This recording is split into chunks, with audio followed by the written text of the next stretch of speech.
If I proposed that investing $1,000 in a struggling beverage company could yield you over $1 million, you might raise an eyebrow in disbelief. However, what if I told you that this seemingly wild investment could be deemed one of the most exceptional financial decisions of your lifetime?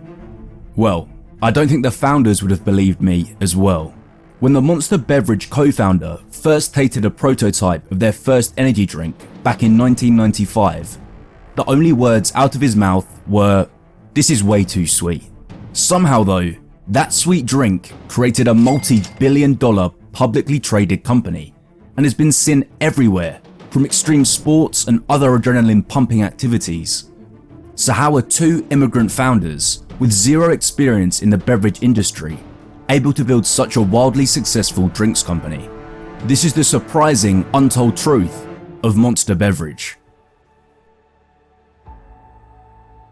In the transformative year of 1992, a pair of South African migrants, Rodney and Hilton Schlosberg, orchestrated a daring venture that would reverberate through the annals of business history. Their acquisition of Hansen Natural Corporation marked a pivotal moment in the beverage industry, as the company was teetering on the precipice of financial ruin. Sachs and Schlosberg, seemingly an incongruent pairing, crossed paths during a business networking event. Their connection grew into a strong friendship, prompting Schlosberg to persuade Sachs to relocate to the United States to pursue their business dreams. They secured the acquisition of Hansen Natural Corporation for $14.5 million. This substantial investment was made possible through a mix of personal funds and loans from banks, with Sachs and Schlosberg contributing $3 million of their own money, while borrowing the remaining $11.5 million. Sachs and Schlosberg teamed up to breathe new life into the struggling company. With keen eyes, they spotted an exciting opportunity in the energy drink world, and dared to believe they could rescue Hansen Natural Corporation from its downward spiral. Pouring resources into marketing and distribution, they labored to make an impact. Amidst their efforts, one particular product emerged from the shadows: Hansen's Energy Formula. At the outset, this beverage didn't quite catch their attention. They viewed it as a potential dietary supplement, but their initial approach missed the mark. Determined not to be thwarted, they sought a new path. This time, their eyes fell upon Monster Energy, an invigorated version of their existing creation. But the journey was not without its trials. The need for funds loomed large, prompting them to secure crucial investments. Skepticism swirled around the drink, initially criticized for its sweetness. However, as whispers of its surprisingly fruity flavor and invigorating impact spread, the doubt gradually receded.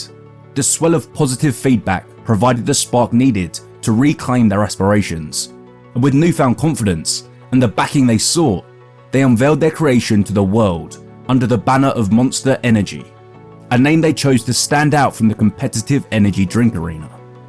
What the Monster Beverage co-founders didn't necessarily anticipate was the number of people that would love the flavor of the drink and the ingredients that boosted their energy.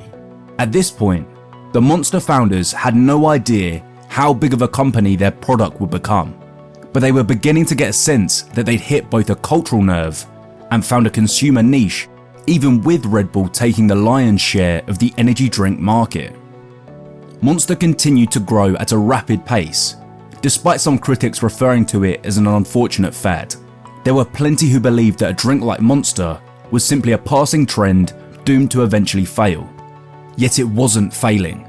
Monster Energy made $10 million in sales its first year, and by the year 2000, it had reached $100 million in sales. From 2001 to 2005, their revenue claimed to rise from $140 million to $470 million, ascending steadily and making remarkable strides each year.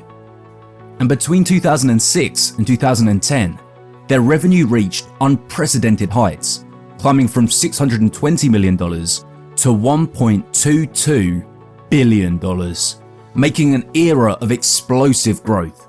The saga of Monster Energy Drink's ascent was a relentless sprint, an exhilarating dash towards the pinnacle of success.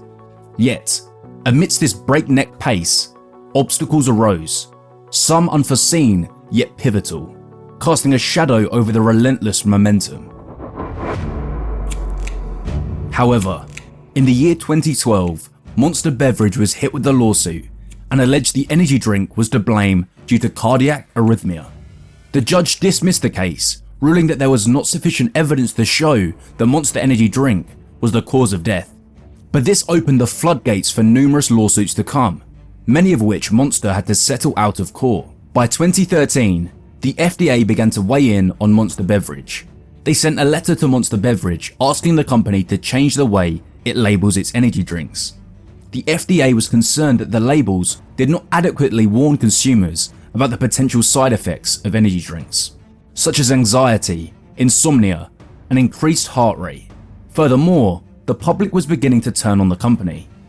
The JAMA Internal Medicine reported a study indicating energy drinks link to heightened heart attack, stroke, and mortality risks. Examining data from over 28,000 individuals, the study revealed that energy drink consumers face greater odds of heart-related issues and death.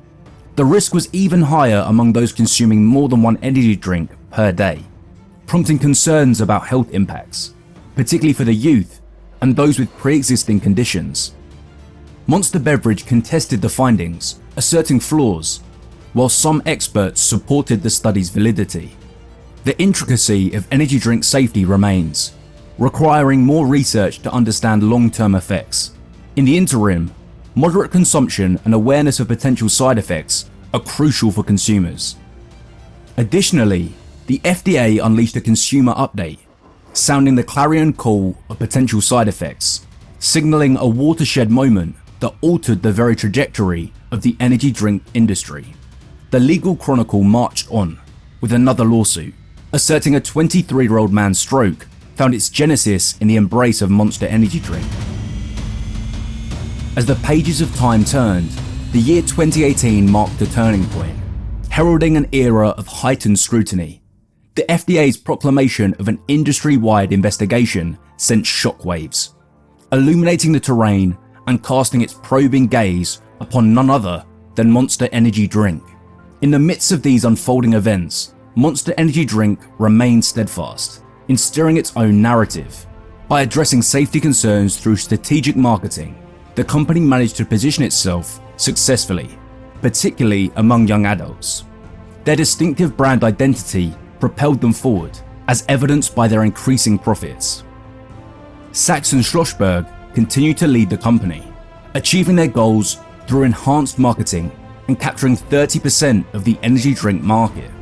The tale of Monster Energy's journey emerges as a trailblazer that defied conventions, imprinting its legacy for over 30 years. Its influence transcends geographical boundaries, evolving into a symbol synonymous with thrill and adventure. As we draw the curtain, the narrative returns to that initial sip, an overpowering sweetness that ignited this journey. The founder's path resounds as proof of seizing opportunities and cultivating an enduring brand. A modest $1,000 invested in 2002 during Monster Beverage's pivotal transformation would have blossomed into a staggering $1.3 million today, hailed as one of the most lucrative investments of the past 25 years. The paramount takeaway from Monster Energy's journey is the importance of identifying stocks led by visionary CEOs with a forward-looking, strategic perspective. Additionally, the prominence of significant free cash flow underscored their financial robustness and capacity for growth. This financial indicator illuminated their ability to expand, ensuring operational stability by generating surplus cash beyond necessary expenses and investments. If you like this video, you should go and watch my mini movie on India, how a country is investing heavily in their infrastructure and is rapidly growing their GDP. If you like this video, you will love the next one. Just click the thumbnail on screen now, and don't forget to subscribe. I'll see you there. Cheers.